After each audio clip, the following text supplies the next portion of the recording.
ಇದೆ, ಘಮ ಘಮ ಅಂತ ಪರಿಮಳ ಬರ್ತಾ ಇದೆ ನೋಡಿ. ಅದಕ್ಕೂ ತುಂಬ ಟೇಸ್ಟು, ಹೆಚ್ಚು ಖಾರ ಇರಲ್ಲ, ಸಪ್ಪೆ ಸಪ್ಪೆ ಆಗಿರೋದು. ಇದು ದಕ್ಷಿಣ ಕನ್ನಡ ಜಿಲ್ಲೆಯಲ್ಲಿ ಮಾಡೋಂಥ ಅಡುಗೆ. ಬನ್ನಿ ಈಗ ಇದ್ರ ವೀಡಿಯೋನ ನೋಡ್ತಾ ಹೋಗೋಣ.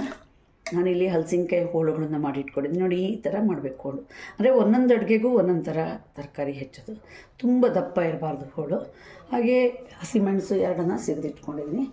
ಈಗ ಹಲಸಿನಕಾಯಿನ ಬೇಯಿಸೋಕೆ ಹಾಕೋಣ. ಒಲೆ ಮೇಲೆ ಕುಕ್ಕರ್ ಇಟ್ಕೊಂಡಿದ್ದೀನಿ. ಅಷ್ಟು ನೀರು ಹಾಕೋಣ. ಹಲಸಿನಕಾಯಿ ಹೆಸರೇ ಹೇಳುವಂತೆ ಮೇಣ. ಅದಕ್ಕೆ ಪಾತ್ರೆ ಎಲ್ಲ ಮೇಣ ಆಗಬಾರ್ದು ಅಂದರೆ ನಾನು ಎಣ್ಣೆ ಹಾಕ್ತೀನಿ.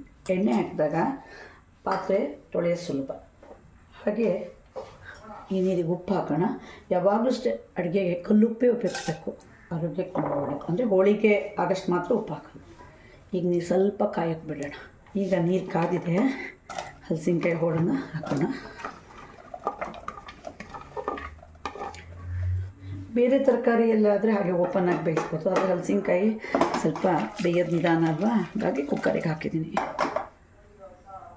ಈಗ ಕುಕ್ಕರ್ ಮುಚ್ಚಳ ಮುಚ್ಚಿ 2 ವಿಷಲ್ ಕೂಗ್ಸೋಣ. ಹಾಕೋಣ. ಮಸಾಲೆ ಅಂತೂ ತುಂಬ ಸಿಂಪಲ್ಲು. ಕಾಯಿ ಸ್ವಲ್ಪ ಜಾಸ್ತಿ ಹಾಕಬೇಕಷ್ಟೆ. ನಾನಿಲ್ಲಿ 1 ಹೋಳು ಆಗಷ್ಟು ಕಾಯಿ ಹಾಕ್ತೀನಿ. ಕಾಯಿ ಯಾವುದೇ ಅಡುಗೆಗಾದಷ್ಟೇ ರುಬ್ಬೇಕಾದ್ರೆ ಮುಂಚೆ ಒಂದ್ಸರಿ ಮಿಕ್ಸಿಲಿ ಹಾಗೆ ಜರ್ರಂತ ಪುಡಿ ಮಾಡ್ಕೊಬೇಕು. ಕಾಯಿ ಬಾಯಿಗೆ ಸಿಗಂಗಿರಬಾರ್ದು, ನಯಸ್ಸಾಗಬೇಕು ಅಂದರೆ ಹಾಗೆ ಮಾಡಬೇಕು.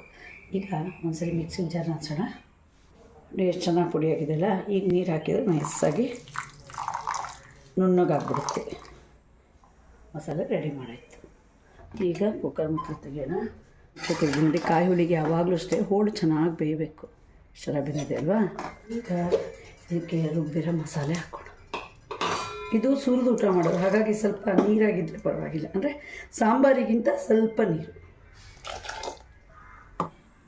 ಈಗ ನಾನು ಹೋಳಿಗೆ ಉಪ್ಪು ಹಾಕಿದ್ನಲ್ಲ, ಮಸಾಲೆ ಹಾಕಿದ್ಮೇಲೆ ಉಪ್ಪು ಹಾಕೋಣ. ಈಗ ಒಂದ್ಸರಿ ಮಿಕ್ಸ್ ಮಾಡೋಣ. ಕುದಿಯೋಕ್ಕೆ ಬಿಡೋಣ. 1 ತಪ್ಪಲೆ 2 ಸ್ಪೂನಷ್ಟು ಸಿಹಿ ಮೊಸರು. ಸಿಹಿ ಮೊಸರು ಹಾಕಿದ್ಮೇಲೆ ಗ್ಯಾಸ್ ಹಾಕ್ಕೊಂಡ್ಬಿಡ್ಬೇಕು. ಮೊಸರು ಹಾಕಿದ್ಮೇಲೆ ಕುದ್ಬಿಟ್ರೆ ಅದು ಟೇಸ್ಟ್ ಆಗೋಲ್ಲ. ಇಲ್ಲೇ ಬರ್ತಿದೆ ಘಮ ಘಮ ಅಂತ ಪರಿಮಳ. ಕಾಯಿ ಜೊತೆ ಮೊಸರು ಸೇರಿಬಿಡ್ತಲ್ಲ. ಈಗ ಇದಕ್ಕೊಂದು ಒಗ್ಗರಣೆ ಮಾಡಿಬಿಟ್ರೆ ಸರಿ. ಒಗ್ಗರಣೆ ಸೋಟಿ ಕರಿಬೇವು ಹಾಕಿದ್ದೀನಿ. ಇದಕ್ಕೆ ಕೊಡೋದೇ ಕರಿಬೇವಿನ ಒಗ್ಗರಣೆ. ಇದಕ್ಕೆ ಕೊತ್ತಂಬರಿ ಸೊಪ್ಪೆಲ್ಲ ಹಾಕಲ್ಲ. ಇದಕ್ಕೆ ಬರೀ ಸಾಸಿವೆ ಕಾಳು ಹಾಕಿ ಒಗ್ಗರಣೆ ಮಾಡೋದು. ಆದರೆ ಹಲಸಿನಕಾಯಿ ಸ್ವಲ್ಪ ಗ್ಯಾಸ್ ಅಲ್ವಾ, ಅದಕ್ಕೆ ಹಿಂಗೆ ಹಾಕಿದರೆ ಹೊಟ್ಟೆನೂ ಬರೋಲ್ಲ. ಅದು ಒಳ್ಳೆ ಹಿಂಗೆ ಹಾಕಬೇಕು. ನಾನು SSP ಹಿಂಗಲ್ಲಿ ಹಾಕ್ತೀನಿ. ಹಿಂಗಿನ ಪರಿಮಳ ನೋಡಿ ಘಮ ಘಮ ಅಂತ ಬರ್ತಾಯಿದೆ. ಸ್ಪೂನ್ ಸಾಸಿವೆ ಕಾಳು ಹಾಕಬೇಕು. ಅಂದರೆ ಒಗ್ಗರಣೆ ಹಾಕಿದಾಗ ಸಾಸಿವೆ ಕಾಳು ತೇಲ್ತಾ ಇರಬೇಕು. ಒಗ್ಗರಣೆ ಆಯಿತು. ಗ್ಯಾಸ್ ಆಫ್ ಮಾಡೋಣ. ಒಗ್ಗರಣೆನ ಕಾಯಿ ಒಳಗೆ ಹಾಕೋಣ. ಒಗ್ಗರಣೆ ಹಾಕಿದ್ರೆ 1 ನಿಮಿಷ ಒಗ್ಗರಣೆ ಹಾಕೋಣ. ಈಗ ಮುಚ್ಚಿಬಿಟ್ರೆ ಅದ್ರದ್ದು ಹಿಂಗಿನ ಪರಿಮಳ ಎಲ್ಲ ಘಮ ಘಮ ಅಂತ ಅಡುಗೆಗೆ ಸೇರ್ಕೊಂಡ್ಬಿಡುತ್ತೆ. ಹಲಸಿನಕಾಯಿ ಕಾಯಿ ಹುಳಿ ರೆಡಿ ಆಯಿತು. ಒಗ್ಗರಣೆ ಹಾಕಿದ್ದೀನಿ. ಸಾಸಿವೆ ಕಾಳು ಮೇಲೆ ಕಾಣ್ತಾ ಇದೆ, ಘಮ ಘಮ ಅಂತ ಪರಿಮಳ ಬರ್ತಾಯಿದೆ.